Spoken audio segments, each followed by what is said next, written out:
Okay.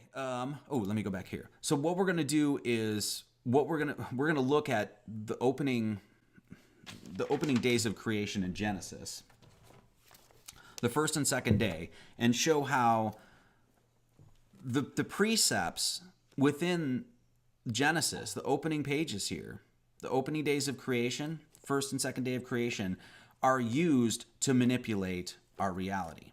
That these are sacred principles, and that these dark occultists have used these sacred principles to literally fabricate space. And so we're going to cover a few of the very basic ones. And for those of you that I have 3 videos, Genesis 1:1, 1:2, and 1:3. And they're scripted videos, and they've got graphics and stuff like that. They're on my channel. Please check them out, because I basically decode and look at all the mathematics in those 3 verses just to show how, I mean, whoever crafted this stuff was just extremely intelligent. And what they were crafting into those were cosmological constants, things like pi, things like the path of the moon, the path of the sun, squaring the circle, a whole bunch of stuff. So we're going to first day of creation in Genesis, and we're just going to read it here. So this is the first days of creation and basic cosmological precepts. Now, these basic cosmological precepts are laid out for us and given to us so that we can come to understand our cosmology, the basics of our cosmology. When we come into the plane of existence, there's certain things that we need to know to help us understand what we're doing here and what Earth and the sky is all about. So Genesis 1:1. In the beginning, God created the heaven and the earth. And then it says, and the earth was without form and void, and darkness was upon the face of the deep, and the Spirit of God moved upon the face of the waters. And God said, let there be light. And there was light. And God saw the light, that it was good, and God divided the light from the darkness. And God called the light day, and the darkness he called night. And the evening and the morning were the first day. Now, some really important things you have to understand here. We have, right here it says, let's go to light and darkness and day and night. So God has created polarity is what he's done here. So now notice, how do we get light during the day? Well, the sun rises, right? And then that determines day. And then what happens? The sun sets, and then that's night, and usually the moon comes out. And this is what it says in Genesis, where it says the two, a lesser light and a greater light, right? And so that's what on Earth we know that, hey, the sun is rising, and so that's day. Well, God hasn't even created the sun yet. And yet we have a day and night. Hasn't created the sun, hasn't created the moon, and yet we have day and night. We also have light and darkness. And we also have heaven and earth. Now, what these two things are is what would be called the reconciliation of opposites, or the unified polarity that creates all of existence. And this is such a key point to understand, to help us really realize that what our world, the world that we've entered in, how it's created. It's created with a unified duality. It's created with a coincidentia oppositorum is what it's called. This polarity and the gradation that comes from that polarity creates our material, creates the entire experience. Primes and non-primes, odd and even numbers, man and woman, yin and yang, Shiva and Shakti, up and down, left and right, forward and reverse, right? Good and evil, black and white, sun and moon. So all of these things are, so when we see that God, in the beginning, God created the heaven and the earth, what God is doing there is creating the concepts of this unified duality in which all of the rest of creation will be based on. And you will see it repeated in those lines. Evening and morning, light and darkness, day and night, heaven and earth, waters and waters, and we're going to get to that. But I want to focus on Genesis 1:1 here, and then in the creation of heaven and earth. So I'll go to the whiteboard here. So it says, in the beginning, God created the heaven and the earth.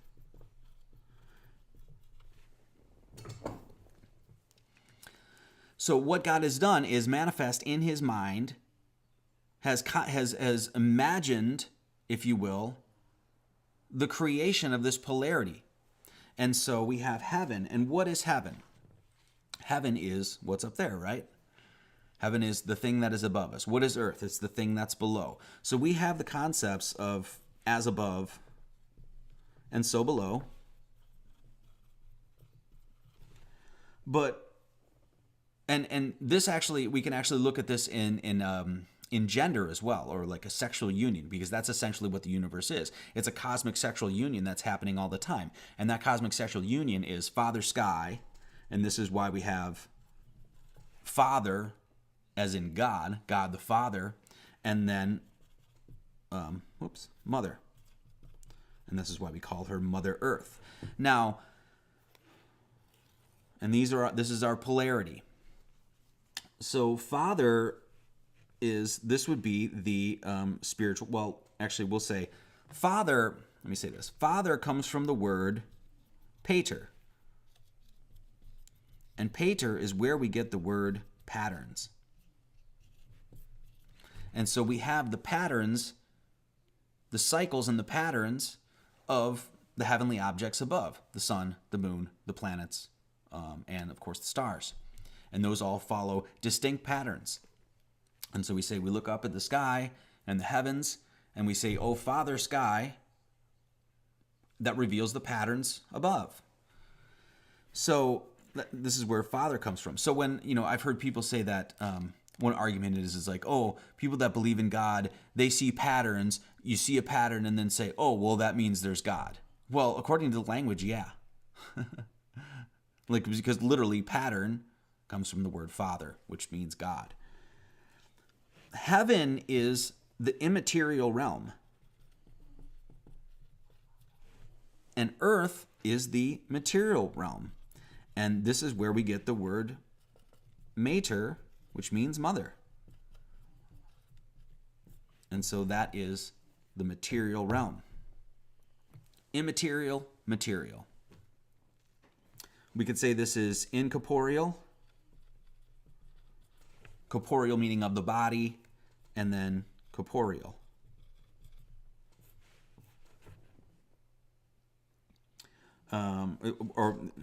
You could say non-physical and physical.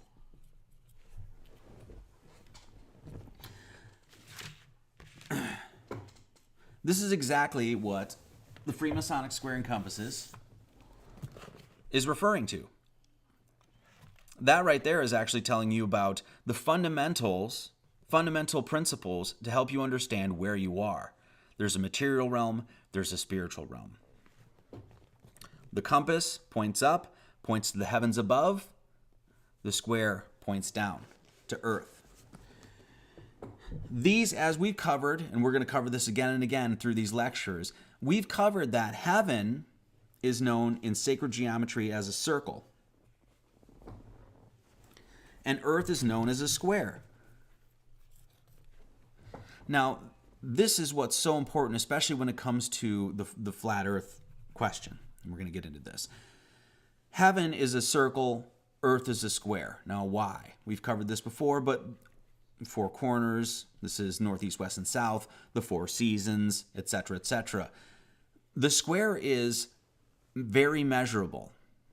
Now, if we can find the area of a square, all we have to do is square something. So let's say the length of this square is a unit 8. Well, if we want to find the area of that square, all we have to do is 8 squared. We know the area of that square is 64. So it's concrete, it's measurable, it's got its 90 degrees. You can go and measure this. The circle, on the other hand, is not. It's actually immeasurable. Why? Because of the infinite ratio of pi. Infinite nature of the ratio of pi. Pi is an infinite number, 3.1415, goes on infinitely. That means that whenever you go to measure the area of a circle, you always have to approximate this. You always have to cut it off or abbreviate or approximate this number at some point, which means that mathematically, you can never truly find the area of a circle. And so there's a level of immeasurability to it. Okay?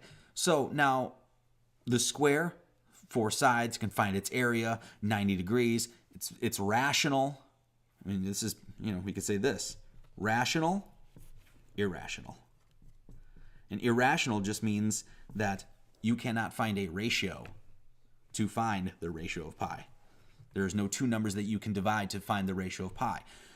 So when we talk about, Freemasonic squaring compasses, the compass points down, and this is 90 degrees, and this is going to be important. This 90 is going to be very important to understand as we move on. This square points down to the square of Earth, and that is the material realms. That's the physical realms. That is our Mother Earth. That is the mater. That is what you can touch, taste, feel, measure, quantify. So, if you can touch, taste, feel, quantify, measure everything on Earth, what is the opposite of that? Well, it's heaven. It's that which you cannot measure. And this is what's so important. So when we talk about the curvature of the Earth, and we have that curvature formula, that is something we can measure. And we can say, hey, no, they're telling us that it's 8 inches per mile squared. Well, no, I can see 275 miles that way. There's no way it's a ball. End of story. Material, measurable. The heavens, the spiritual world, immeasurable. The spiritual world is all around us all the time. All you got to do is look up. You want to see God? Well, all you have to do is look everywhere. But if you want to see the heavens, just look up. That's all you got to do.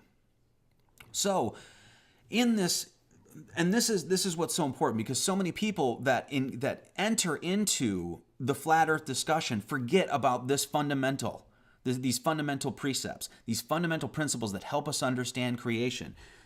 The dome of the heavens above is the spiritual realm. This is Earth. This is measurable. You could say tangible, measurable, etc. Spiritual realm. You can't measure it. Why? Because you can never go and touch the sun. You're never going to go and touch the sun. You're never going to go touch the moon. You're never going to go touch those stars. You're never going to land on Venus. You're never going to land on Mars. And no one has. Of course, these space agencies claim they do, and there's a deep psychological reason for that, a theological and wicked reason for that. And so, hopefully everybody gets this. So when we talk about the spiritual realms, people, especially in the flat Earth discussion, people would say, well, how does the southern star rotation work, man? How do the retrograde motion of planets work, man? What, is the moon flat too, dude? Is the sun flat? All of these questions. Well, guess what? I don't know. Probably never going to know. You know why? Because it's the spiritual realm. Now, when these organizations like the ESA and, European Space Agency and NASA and all the governments of the world, which all at this point are all dark occult organizations, they're all Kabbalistic or cabals at this point. What are they doing? Think about the deep psychological attack, if you will, what they're doing. They're saying that the heavens that are where the Father is, the immaterial, the incorporeal, the non-physical, all of that up there is material. They're taking the spiritual realms and taking it away from everybody and saying, no, that's not where God is. What's up there? Nah, shit, man. We went to the moon several times. We've been there. Planted a flag on it and stuff. Drove around a little, played some golf. We got a rover on Mars, guys. It's driving around there and doing all this stuff. We got satellites that are beaming out to Pluto, right? Firing back all this stuff. Satellites cruising through the rings of Saturn. What they're saying is that the spiritual realms, they took it all away. And they're saying, no, it's material. And we're up there. And we're in control of it. And we know what's going on up there. And we're going to tell you how it all works. And we're going to throw a bunch of math that you don't understand. And say, well, you're just not smart enough to understand it, but we got it. Don't worry about it. We're up there. We're the brilliant minds at NASA. So do you see what's happening here? They took the compass. They took the circle. They took God's spiritual realm. And they said, nope, we're going to make a square out of it. We're going to make it material. So you see what's happening here. So it's so important to understand, and this is Genesis 1:1. In the beginning, God created the heaven and the earth. In the beginning, God created the material and the spiritual. The spiritual is that which is up there. It's the incorporeal. You can't touch it. You're never going to touch the sun. You're never going to be on the moon. Earth, this is the material realm. This is what's measurable. So when they lie to us about things as simple as, can you measure curvature? Well, we can use our own scientific prowess. We can use our scientific method, the scientific method in our own brains and our own intelligences to say, no, you're lying about this. I don't know about this. I don't know about this. People ask, is the sun flat too? I don't know. I ain't got a clue. Don't know. Don't claim to know. But you tell me, is the earth, curved and falling at a rate of 8 inches per mile square? No, it's not. You know why? Because I can measure it. And this is what's so important. And you are a balance between those extremes. The man being humankind is the being that gets to experience the material realm covered in a canopy by the spiritual realms. We are the beings that connect Father Sky and Mother Earth. And, we talked about in earlier lectures, who is the being that actually brings Father Sky and Mother Earth together? You are the being that does that. When you look out on the horizon, that horizon falls. The sky falls to meet your eye, and the earth rises up to meet your eye. So when you look out at the horizon, you are the one that's bringing heaven and earth together. 90 degrees, remember this. When we talk about they took the spiritual and they made it material, that 90 is going to be very important because we're going to find it in the International Space Station. Hopefully everybody gets that. Such an important concept. When they take the spiritual realms away, they are taking God away. And that's exactly what the conclusion that most people have come to when we look at the flat earth cosmology and the manipulation of it, and basically saying that no, it's not. It's a heliocentric. We're just a big ball spinning out in the middle of nowhere. They're taking God away. They're hiding God. And that's, and especially when you look at modern contemporary scientism, that's the conclusion. It's like the conclusion that they come to. Of course, there's no God, and that's their rational conclusion that they come to. And that's horse apples. So that's Genesis 1:1. When we talk about the spiritual realm, right? Why is it called spiritual? Because it is spiraling, right? So S-P-I-R-E, this is Latin, this is English. And when you church spire, what does it do? Boom. It goes straight up to the heavens. It's pointing right to the heavens, and it's a spiral. It goes up, and it's saying, up there. And that's exactly what the heavens do. Everything is spiraling above you. The sun spirals around you. The moon spirals around you. The planets spiral around you. All the stars, the fixed stars and the pole star, it's all spiraling around you. Now, in the heliocentric model, what do they say? The Earth is spinning this way. It's spinning counter, clockwise. They're countering the wisdom of clocking time. And we know the sun and the moon rise in the east on the flat plane, and we look to the east, and what is it doing? It's going clockwise.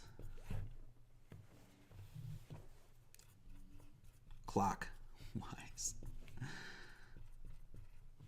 Using our cipher 33. So if you're wise about time, you realize the true cosmology of the earth. It's going clockwise. So, spiral. Spirit. So when we talk about the heavens above or spiraling above us, all we have to do is look up, and we see it every single night. And even Genesis tells us that the stars are for signs, right? The stars are for signs. That means they're symbols. They're signs. What does a sign do? It points you in the direction you need to go. So there's a great story that's happening right above our heads every single night. Stars are for signs. You're never going to be able to touch them. You're never going to be able to hold that star in your hand. You're never going to be able to visit that star. So what is that star there to do? To tell you something about your spiritual nature. Spiral, spiraling above you. Spire, Latin. Spire, English. So when we talk about something being spiritual, it is a ritual, if you will, a spiral ritual. And a ritual is something that you do again and again. It's cyclical. It's a cycle. Ritual, hey, we celebrate Christmas. We all get together with the family on December 25th. And we're going to do that the next year. And then the next year. That's a ritual. It's a spiral ritual. And that's what spiritual is. Spiritual, by the way, this is so funny. Spiritual is an anagram for pie rituals. Pie rituals. When we talk about rituals and cycles, we've covered this. We're going to cover it again. It's exactly what it is. That's the solstices. That's a pie. That's the equinoxes. That's a pie. When the sun cycles above us and it rises and sets on that horizon, the horizon cuts off that sun at one point, and the moon, of course, and creates pie. So when we talk about the spiritual nature, the immateriality of those objects, and they tell us about pie rituals. Another anagram that's just really interesting. This is just really interesting. When we talk about the spiritual realms and we look at the pole star, right? And the pole star is what? It's Polaris. Polaris. And this is the pole star. Polaris is an anagram for O spiral. So you look up at the North Star, you see all the stars that are spiraling in a ritual above you. It's the pole star, Polaris. Now, remember when we talked about, for those of you that have been keeping up, we did the name of the Father in the sky, and that's Elohim, as it's given to us in Genesis 1:1 in the original Hebrew. And Elohim is El, which is a name for God, O, which is a spiritual pronouncement or a spiritual proclamation. It's a singing out to the grace of God. O, Him, the Father. So it's like saying El is a name for God, O, Him. God, O Father. God, O Father, right? Well, it's the same thing you're doing with the Polaris and the O spiral. O great cycles and patterns of God. Oh, the magnificence. Oh, the wonder. Oh, how all I have to do is look up and see the spiritual world right above my head.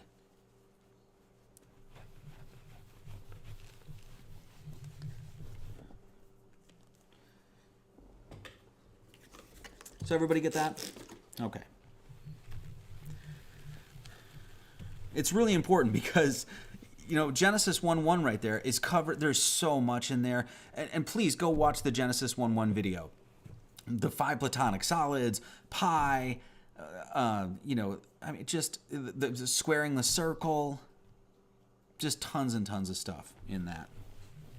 So Genesis 1:1 telling you about the material realm that you were born into and the spiritual realm that you came from and where you want to return to eventually.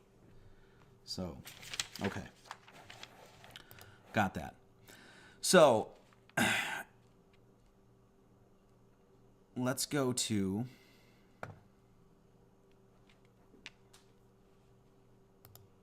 this is the rest of Genesis. So we read Genesis 1:1 to 1:5, and then so here kind of moves on into it's Genesis 1:6 to 1:10 here, and it says, "And God said, let there be a firmament in the midst of the waters, and let it divide the waters from the waters." So as you can see, now there's that unified polarity again. Right? We looked at light and darkness, night and day, heaven and earth. And now we have waters above and waters below. And Genesis 1:7 says, "And God made the firmament." A firmament is, as we can essentially see, as a dome, an expanse, a canopy, "and divided the waters which were under the firmament from the waters which were above the firmament. And it was so. And God called the firmament heaven." Once again, a spiritual realm, so you're looking up. It's heaven. It's where the Father is. And the evening and the morning were the second day. Once again, evening and morning. Genesis is creating evening and morning and day and night, and the sun and moon haven't even been created yet. The two lights, the greater light and the lesser light, haven't even been created. So this is all symbolic language to help you understand. I mean, Genesis is sort of like beating this into your head right now. There's a polarity in creation. There's a polarity. It's a man and woman. It's a yin and yang. It's an evening and a morning.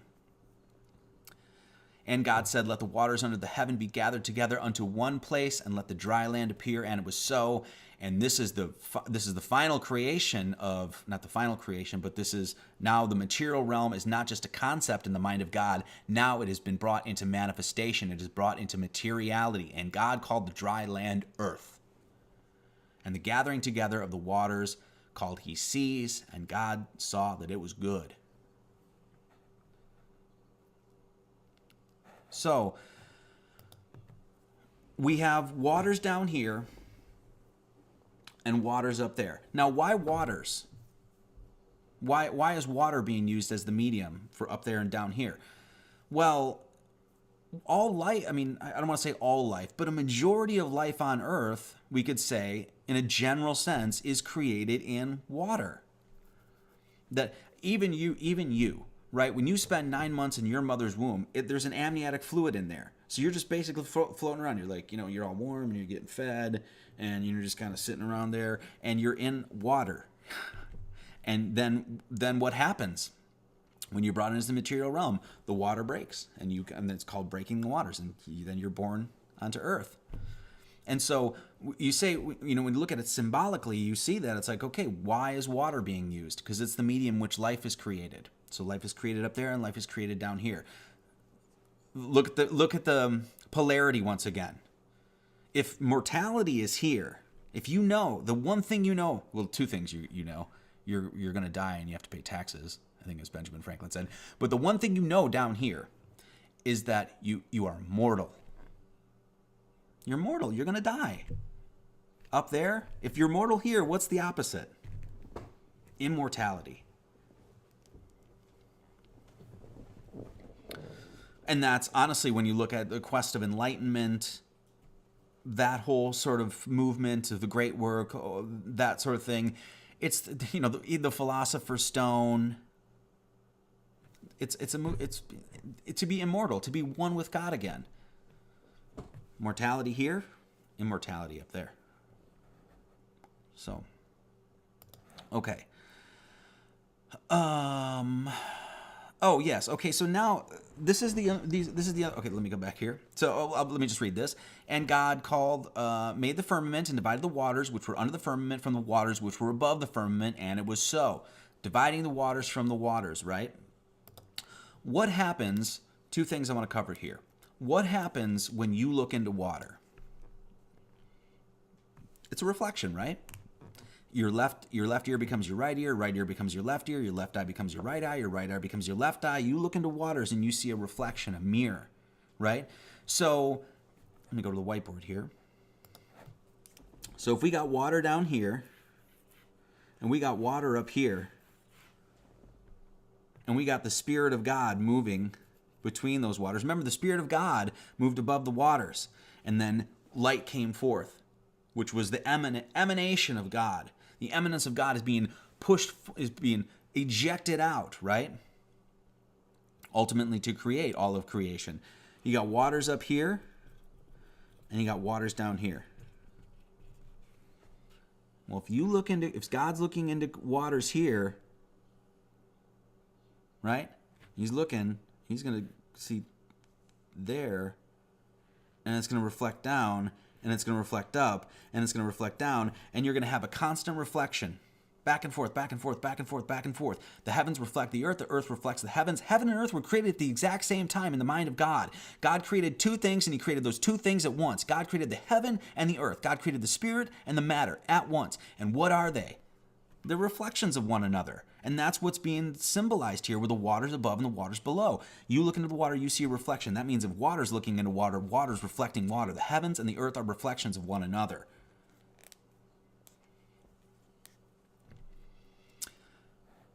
Well, I mean, okay, how about this? This is, you know, when you have a camera, I'll show you this right now, but a camera that looks into a television, this is what you see. This is the waters reflecting on the waters. It goes in and in and in and in and in and in and in. You get that? So that tells you about the infinitude. We could even say that this is fractal. And that's really what is being created there. Fractal nature of it. And fractal is basically, it comes from the word fractured. But it's this idea that the small reflects the large reflects the small. The heavens reflect the earth reflects that which is in the heavens. And so that's the waters. Now, when we talk about these being axiomatic principles, basically being core principles that helped create creation, and they're talking about waters. Now we go up and we look at what does NASA say they're doing, right? They're floating in space, right? That's what they say. This comes from good old,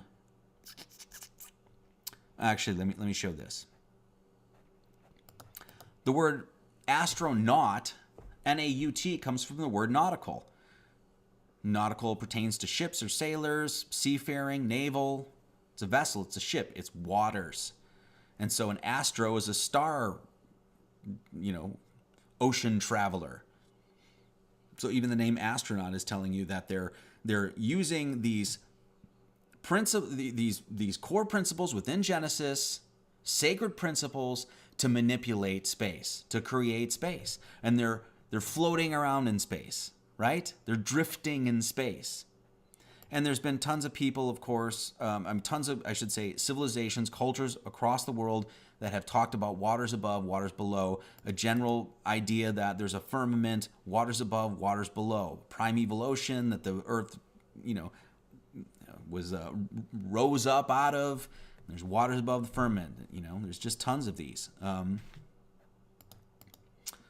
This is a popular image that's gone around, but here, you know, basically, look, I mean, Egyptian, Norse, Hindu, Mayan, Inca, Navajo, Hebrew, it just goes on and on and on. How many of these ancient cultures shared this exact same cosmology? And it makes sense, once again, when you talk about waters above, waters below. Why? Because life is created from water. And so when we talk about drifting and floating in space, right? Well, I mean, so this comes from one of Jeranism's last videos, actually. So props to him. I want to, you know, this is this is the training facility of where they train for the ISS, and so basically this is a replica of the International Space Station. And look at that, they're doing everything in water. And of course, this is, you can see the cameras there, what they're doing. It's again, they've taken God's realm, made a material, and then they're making a mockery out of it. The waters above, they're floating around in there.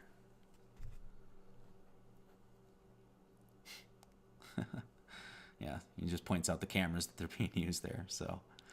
So when you look at, so when we see all those, the footage of them in space around the ISS, it's being filmed on Earth, in water, and they literally use the cosmology of the Bible, the waters above, to, you know, manipulate this. And it's some sick stuff, is really what it is. So, all right, I wanted to cover that. It is already 9:03. I said this is going to be a long lecture. There's probably like another hour. I hope you guys stick with me because there's a whole bunch of, we haven't even got to the math yet. So, but those things are so important to understand because we're going to see how the math plays out with all of this. Okay. Oh, there you are floating around, you liars. Okay, so this is a poster for the International Space Station, and you can see the logo down there. And we're going to get into the math now here. You can see the logo down there. It says International Space Station, off the Earth, for the Earth, right? Now, you see these two, I'll click on this here. So you see these two, they're supposed to be, I guess, the solar panels that are on the International Space Station, but you can see that there's 1, 1, and 1, 1. So we could see those solar panels as 11, 11, or 22. And I'll get into this in just a second. But we talk about God doing his work in 6 days and resting on a seventh. That means the entire creation of the universe in the symbolic way that the Genesis is trying to purvey to us is done in 7 days.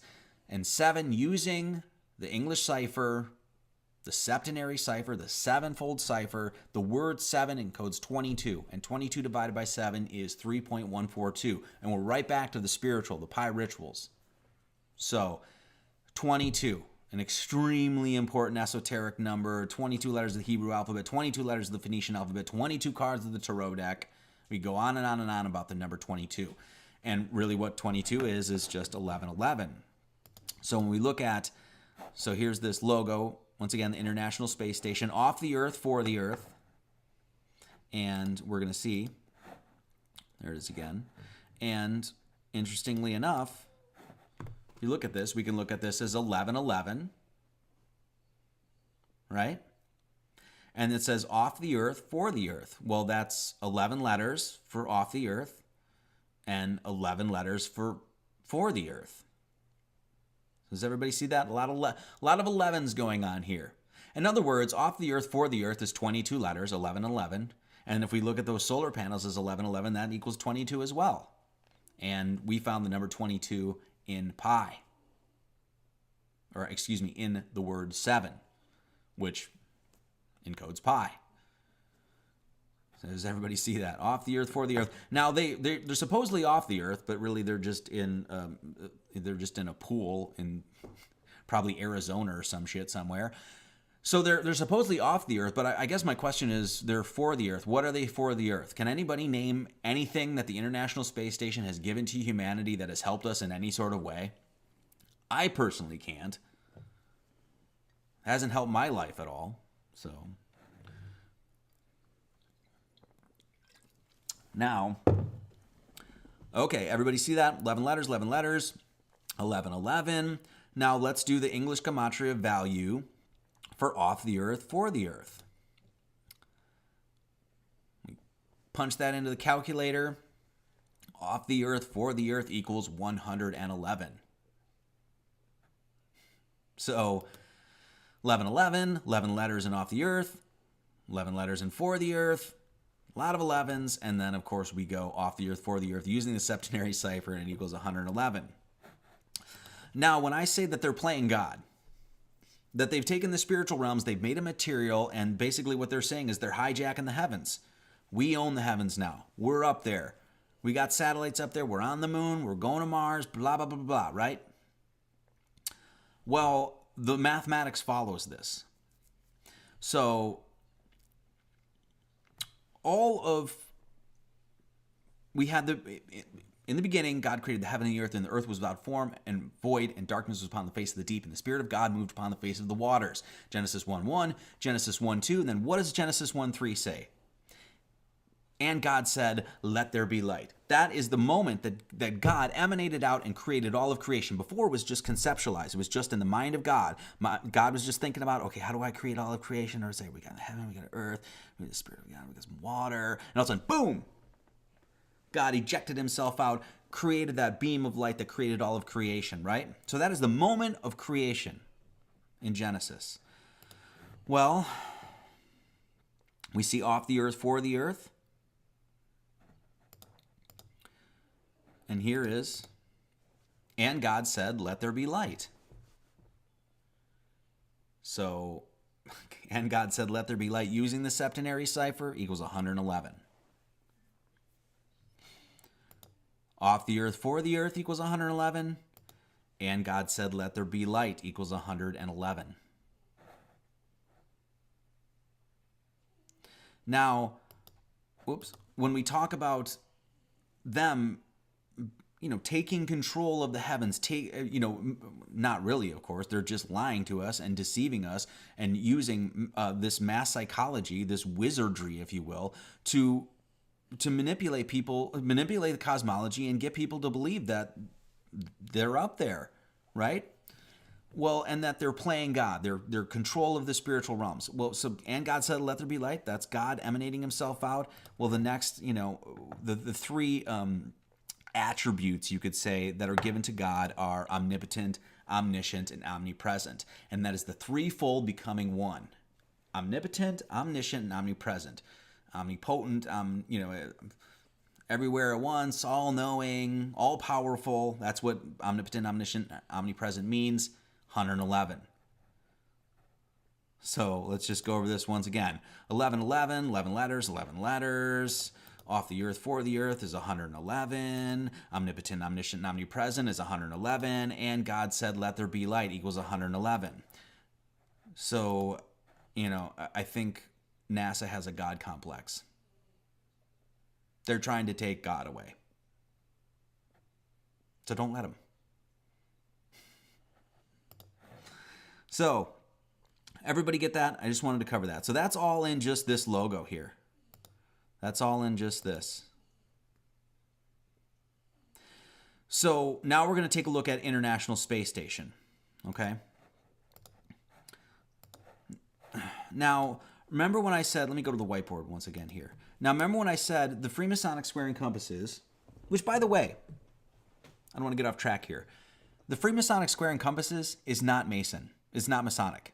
The Freemasonic, quote-unquote, square and compasses doesn't belong to the Masons. They don't own it. They're drafting tools that are literally thousands of years old. Calling this logo a Masonic logo, like this is a Mason logo, that's what this is. No, it's not. No, it's not. That's like calling the swastika a Nazi logo. And we know that the swastika has been used in Taoism, in Hinduism, and it's like thousands of years old, right? I mean, I should have brought a graphic. I have a graphic, and shows the swastika all over the world. And so this is not a Nazi logo, though people see this logo and they relate that because that's been pushed down our throats, right? Of course. So when we see the Freemasonic square and compasses, don't think that this is, I call it Freemasonic square and compasses because this has the cipher, of course, but these are drafting tools. And these tools are trying to tell you about the polarity, once again, of as above and so below. So when we look at the compass being a representation, making the circle, compass making the circle, and a square making the square. So there's that heaven, that's the compass. And here's the earth. Now, what is the square? It's 90 degrees. Remember? 90 degrees. Nothing more rational than a 90-degree corner. It's measurable. It's quantifiable. Anybody can understand 90 degrees. Right? And we talked about how NASA, and especially the supposed creation of the International Space Station, is telling humanity that we're in control up there. We got the spiritual realms. We've taken the material world and we've said all that's material up there, when we know it's not. It's spiritual. It's incorporeal. It's immaterial. Right? Okay, well, this is why the International Space Station is, pardon me, what does it equal? 90. International Space Station. So when we talk about spiritual realms of the compass, material realm, and them creating the material world up there, saying that all that's material up there, they're encoding that exact same thing in the mathematics, the gematria of the International Space Station.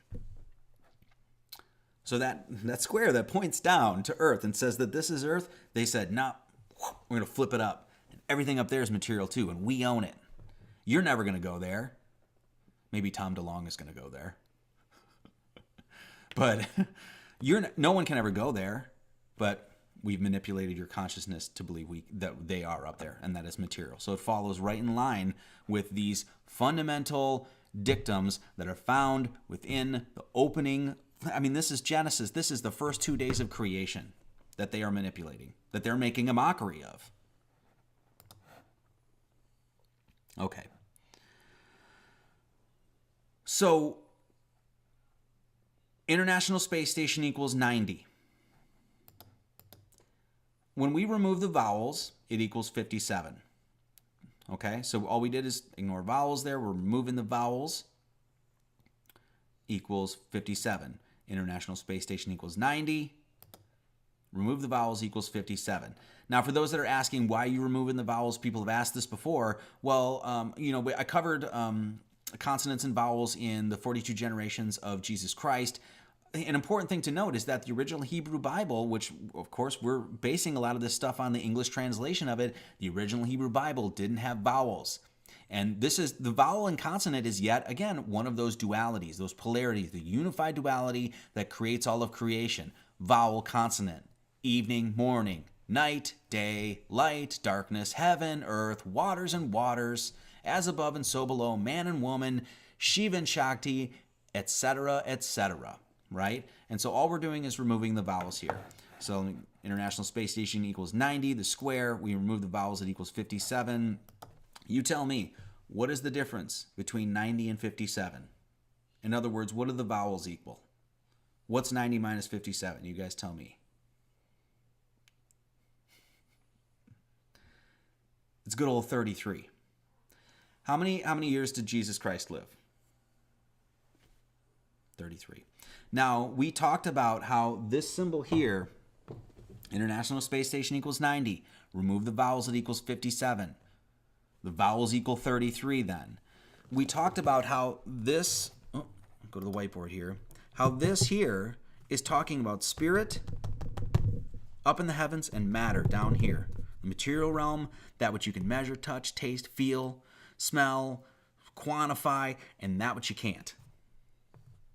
Right? Well, interestingly enough, coincidence or not, if you believe in those sorts of things, spirit and matter equals 57. I'm not going to go into this here, but both those numbers, 31 and 26, both encode pi. And I'm not going to go over that here, but another lecture. So, go over it again. International Space Station equals 90. No vowels, equal 57. The difference between 57 and 90 is 33. The number of years Jesus Christ lived, 33, one of the most important esoteric mystical numbers of all time. And International Space Station without vowels was 57. Spirit and matter equal 57. So, now this is, I just mentioned, I'm not going to go over it here, but spirit equals 31, matter equals 26. You can find pi in both those numbers. I'm not going to go over that here. But if we look at the divisors of the numbers 90 and 57, and you can double check all this on numberempire.com if you want. Great resource. But here, so on the left there, it says number 90. Well, that's the gematria value for International Space Station. We remove the vowels and we get the number 57. Well, the sum of the divisors of the number 90 is 234, and the sum of the divisors of number 57 is 80. So the number of ways, so we're dividing, you can divide the number 90 in 1, 2, 3, 5, 6, 9, 10, 15, 18, 30, 45, 90. You count all those up, it equals 234. You do the same with the number 57, you get 80. 234 plus 80 is 314, guys. And those are the gematria. That's International Space Station for you, with and without vowels. That's all it is. You add those divisors up and it gives you the key number 314, which is found in the 7 days of creation. Pi. Now, International Space Station, right, equals 90. And we said that is the key number to the square, right? That's the material realm, the 90 degree, the right angle. And then we look, okay, number 90, properties of the number 90. The sum of the divisors is 234. That's pretty interesting. Well, here is our fabricated, manipulated solar system. This is the solar system model and all the English gematria values. So Sun, Mercury, Venus, Earth, Mars, Jupiter, Saturn, Uranus, Neptune, and Pluto. Now, we're not including the moon because in the solar system model, in the heliocentric model, the moon is a satellite to the Earth, right? Instead of being one of the lights, the greater light and the lesser light. So here we are. Add these up using English gematria. Please double check all the work yourself. 234. So does everybody see that? International Space Station equals 90. We go to the divisors of 90. It equals 234. And then we go to our fabricated, manipulated terms of our solar system. Equals 234. 234. Now, when we talk about them using this base of knowledge, this sacred science to manipulate reality, and that, don't go running when you see this stuff. All they're doing is, making a mockery of it. Well, this is what I mean when you talk about, 234. This is our solar system, remember? Divisors of 90. The mirror of 234 is 432. Well, 234 plus 432 is 666. Right, so we're just looking at the mirror. This is, this same concept is exactly what we've been talking about. This mirroring principle. Remember, the waters above and the waters below mirroring one another, infinitely mirroring one another, creating the fractal nature of our reality, if you will. That's exactly what we're doing here. You could say this is matter and spirit, heaven and earth, etc. So that mirroring principle works all over. I've covered that in a ton of different places. We're going to cover that again and again as we move on. But there it is. So, and what I mean by this is, that this number's not evil. It's found in Jesus in English and in Greek. Please, I had to re-upload the English gematria and English and Greek gematria of the holy name of Jesus Christ. I cover it in there. I cover it in the De-Occulting of Las Vegas. This number's found in Jesus, a bunch of different places. So when you look at these numbers, there's nothing frightening about a right damn angle in the divisors of that number. There's nothing devilish about it. In fact, it's very rational, is what it is. So I wanted to point that out. Now, once again, when I'm saying that they're using a sacred canon of information, the sacred knowledge system, a holy science, manipulating that system, perverting that system, feeding us a bunch of lies, and then using that system, putting it into our faces, and making an absolute mockery of it. This is what I mean, and we're going to see this even further. So there it is. There's our solar system. Divisors of 90, solar system. Now, when we do the, let's go here. We're going to do the National Aeronautics and Space Administration, and we're going to use English gematria on it. And we're going to see that the National Aeronautics and Space Administration equals 137. Okay? And so what's 137? Well, it's the 33rd prime number. 33rd prime number is 137. Remember, International Space Station equaled 90. Without its vowels equaled 57. What's the difference between 90 and 57? It's 33. We go to the 33 and it's 133rd prime number and it's 137. Now, who ordered the prime numbers? Who put the prime numbers there? God did. God made geometry and numbers. It doesn't come from man. Okay? So 33rd prime number being 137. We find this number on the Holy Bible. Once again, that's the spirit and matter. That's the circle and the square. That's the heaven and earth. That's combined, that heaven and earth. You got 47 degrees on that compass, 90 degrees on that square. 47 plus 90 is the 33rd prime number being 137. And that is exactly what we find in the National Aeronautics and Space Administration. 137. Okay? Now, we say, why is the number 137 so important? Not only is it the 33rd prime number, but, hey, baby, Jennifer, can you grab me that plant? Now, we talk about there's a sacred body of knowledge. Thank you. That's a holy science. It's sacred because God created it. That's why it's sacred. And this is this knowledge system that these people have taken, like thieves in the night. Now, I think it's, in my opinion, that this knowledge system should be taught to children. The mathematics of your damn hands, all of that stuff that we've covered in the lectures before, and all the videos about how, the period of a woman's menstrual period is on the hands. The cycle of the moon is on the hands. You can find pi on your hands. You can find, here's the 12 ages of the zodiac, and the earth, air, water, and fire, and this is a cardinal, fixed, and mutable, and blah blah blah blah blah. Right? There's just tons and tons of stuff. That stuff, in my opinion, should be taught to children. And could you even imagine the kind of world that you would live in, the kind of different person that you would be if you were taught these fundamental things when you were young? If somebody came along to you and said, "Hey, this is the material realm. This is the realm that you can know up there. Mortality's here, immortality's up there. The cycle of the moon is on your hands. The cycle of women's menstruation is on your hands. The cycle that brings you into the material world is on your hands." Could you even imagine the different world that you would live in if you knew this stuff? Why is it, people ask all the time, why is this stuff so important? Because it shows design. It shows design everywhere. Your body is a temple. Your body is a temple made by a great God, and those universal cosmic expressions are all over the human body.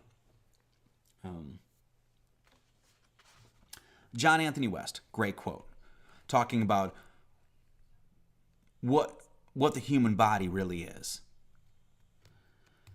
Man is the sum of the principles that pervade and organize the universe. He is the self-perfecting product of the grand experiment that is organic life on earth, embodying within him the mineral, vegetable, and animal kingdoms. His body is a temple designed to permit him to carry out the rite of self-perfection, the only legitimate human goal. Your body is a temple. It literally embodies the principles of God's design. That's why you have 12 ribs here and 12 ribs here. 12 hours a day, 12 hours a night. That's why you got 28 phalanges on your hands, because you got the cycle of the moon right on your hands. That's why your head encodes pi. You got 22 bones in the skull, 14 in the facial, 8 in the cap, 22, 7 orifices. 22 divided by 7 is pi. You got 26 bones in your left foot. You got 26 bones in your right foot. That means when you place your 2 feet firmly on the ground, it's 52 bones that help you walk on Mother Earth. How many weeks in the year are there? Based on the number 7, by the way, 52. 20 baby teeth, 32 adult teeth. You lose those baby teeth, 20 of them, you get 32 more. 20 plus 32 is what? 52. It's the number of weeks in the year based on 7. Your body is a temple. That's why these numbers are important. Because you see them here and you see them up there. You realize, oh, I was designed. This ain't no damn accident. Numbers, by the way, I'm going off course here, but I'm on a rant. So deal with it. Numbers, by the way, are the only medium that we can use to even understand the heavens. Period. I don't know what the sun is. I don't know what the moon is. I don't know what Venus is. I don't know what Mars is. I don't know what the pole star is. I don't know what those stars are. I don't know what the blackness of space is. Right?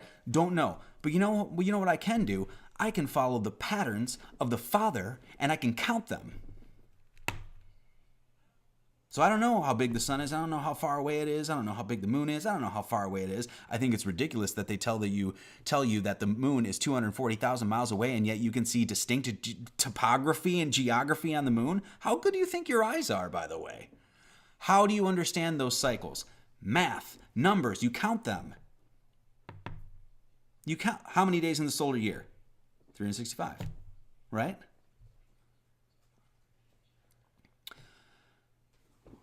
We're back to 137. 137. I started off a little slow, but now I got a fire in my ass. Okay, National Aeronautics and Space Administration using English gematria equals 137. The Holy Bible on the cover, 47 degrees and 90 degrees. The merging of spirit and matter, the merging of heaven and earth equals 137. 137 is the 33rd prime number. If we multiply Christ, 365, 567, using English gematria, you get the number 18,900. So all we're doing is taking the name, the title, which is not even a name, right? He was Jesus of Nazareth. He became the Christ. He became the enlightened one. He became anointed. 3 times 6 times 5. Ooh, 365. That's the number of days of the solar year. 3 times 6 times 5 times 5 times 6 times 7 equals 18,900. The square root of 18,900 is 137.475. Roughly 137 or roughly 137.5.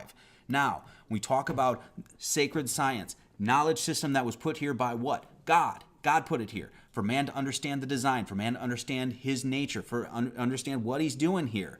This is what I mean. 137, we're not playing with math here. 137 can be found on plants. All you got to do is go out in your yard, just like I did and grab this. So I have a protractor here. So who made this? Well, you could say, well, mankind planted it, and so it's, so man made it. But no, who made the plant? Who initially put all the vegetable kingdom on earth? The big guy upstairs. The big kahuna in the sky. That guy did it. Now, so when we look at, now of course this is approximate because whenever we look at and try to put math to something, you have to understand that this thing is a living organism. It's growing, it's moving, it's evolving, it's shifting, it's changing, it's always morphing. And that there are basic general templates in which creation unveils itself into, forms itself into. And what I mean by general templates is that it's not always going to follow exactly on the math, but we're going to see that generally that creation is made with these geometric numeric templates. And what I mean is how many, it's 270 days of human gestation, roughly 9 months. Now, does everybody spend exactly 270 days in the womb? No, of course not. But that general time frame, and that template is what God has used to create all of creation. And that template can be understood through numbers. So this is what I mean. 137, 137.5. 137.5 found in the name of Christ. We take a protractor. We got it to roughly 137 here. And, we can see. What's the best way to show this here? So once again, this is not... Here, let me go to the whiteboard. It might be easier. Once again, this is not exact, but I'm trying to show you what is being unveiled here. So this is the degree of phyllotaxis. So you can see that plant decided to grow, just like the rest of the plants in the vegetable kingdom. They grow to this general template called phyllotaxis, and it's roughly 137.5 degrees. So we take our protractor and we can see. And so when we want to extract intelligence and wisdom, we have to go to nature. So, NASA can tell us about how they're on the moon or they're roaming around on Mars and they're going to build bases on Mars and they went to the moon and stuff like that. And they can lie to us all day about that. But you can't lie about this. Because this is God's wisdom. And this is what is in the material realm, what you can measure and what you can prove. So you see on the cover of the Holy Bible, you see this here. You see 137. National Aeronautics and Space Administration, 137, they're taking the sacred sciences and they're manipulating them. They're certainly not teaching them to you in our indoctrination camps called the school system, are they? You certainly didn't learn any of this stuff. And how easy is this stuff? I always say, if dummy Marty Leeds can do it, you can do it too. Because I ain't that smart of a guy. This stuff ain't that difficult. So, okay. Now, this is one last one. I'm going to go to the whiteboard here. This is, so when we talk about taking the sacred sciences, manipulating them, making a mockery out of it. When for those of you that saw the De-Occulting of Las Vegas, what did those people do? What did those Kabbalists, the Cabal, the dark magicians, the Satanists, whatever you want to call those evil jackasses of the world, what did they do? They took this, they had basically a dark occult ritual, and they invoked the mathematics of Jesus Christ. That's what they did. And they did it to a T. International Space Station is called the ISS. Sorry. The ISS, that's the abbreviation. The alphabetical abbreviation, if you will. Using the cipher here, it's 566. Okay?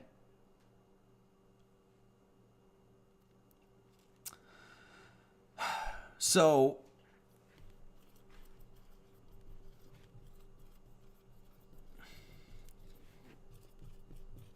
seven equals 22. 22 divided by 7 is 3.1428571. So this is the approximation and abbreviation of pi that is found twice in our alphabet.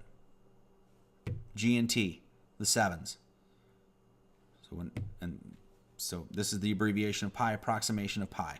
Well, if we take 5 times 6 times 6, it equals 180.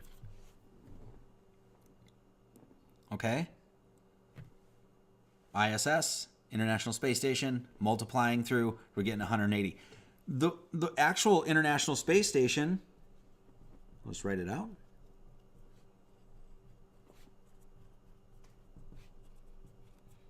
If you're learning this stuff,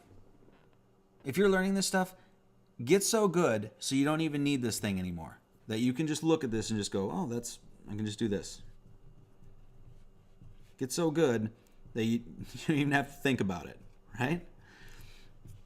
International Space Station equaled 90, and that was the square. Well, look at these numbers now. You got the 90 degrees, and you got 180. So we had, remember what we talked about? They took the spiritual realms and they made it material. That's exactly what they did. They got rid of the heavens, got rid of that compass. We don't need that. And they made it another 90. They made it 180. Get that? So,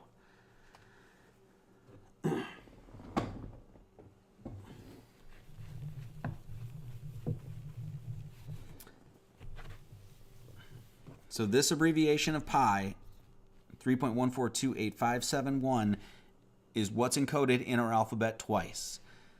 5 times 6 times 6 times 6 equals 180.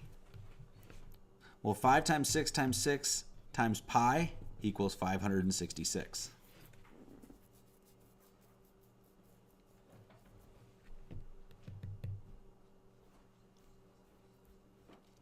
So you see what, okay, so now, so basically what this is saying is 180, which is the key number. This is the arc of the path of the sun and the moon as it courses over our head from our perspective, from our perception on Earth. That sun rises in the east, and we watch it rise up, and it does a 180 arc above our heads, and then it sets, and the moon does the same thing. And all the declination and ascension and declination of the stars, they do the same thing. It's generally this 180 degree arc.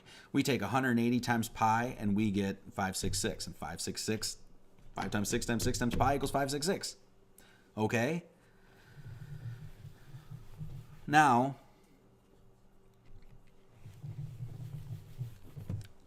ISS is the same as same letters and same numbers attributed to 566.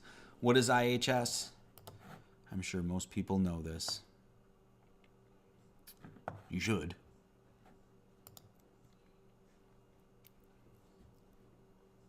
It's a monogram for Christ.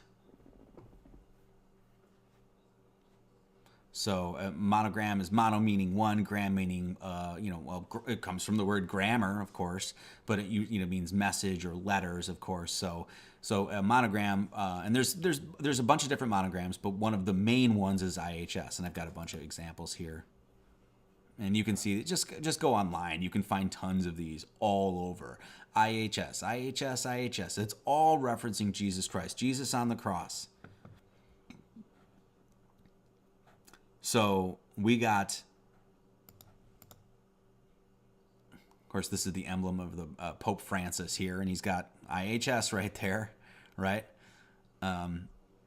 And of course, the three nails that, right there on the Son, of course, this is Jesus Christ is the Son of God, and you've got the three nails that Jesus was pinned on the cross to, and you got the monogram of Christ, the three letters IHS. Well, IHS in English gematria is 566, and 5 times 6 times 6 times pi is 566, and ISS 5 times 6 times 6 times pi equals 566. Now, think of the psychology of this. What they're doing when they say that they have this thing that's circling the Earth, orbiting the Earth, and that they're doing all their scientific experiments and they're in control and they know what's going on in the stars and you don't because you're just a little old peon, right? You got ISS and IHS, International Space Station, and Jesus Christ. Well, Jesus as the Son of God, what is the Son doing? It's doing the exact same thing that the IHS is essentially doing, or excuse me, the ISS is essentially doing. So they took the true cosmology, the geocentric. Jesus, I'm stumbling my words tonight. They took the true cosmology of the Earth, which is the geocentric nature of the Earth, which all of these cultures before us have told us about, have repeatedly told us about, that that's where we are. And they took that and they said, nope, the Earth is not in the center anymore, and we don't have Jesus, the Son, revolving around us. Jesus, the Son, if you will, is at the center of everything, and we're revolving around it. And now we got ISS or IHS circling above us. Does everybody get that? I want to try to make that as clear as I can. It's once again this absolute perversion and manipulation of the sacred sciences, so much so that they're manipulating our cosmology. IHS, ISS. So let's go over that. I'm going to go over that again. I really want to hit this home because this is just so important. IHS, Jesus on the cross is really what it's basically saying. And you got the ISS, encoding the exact same mathematics.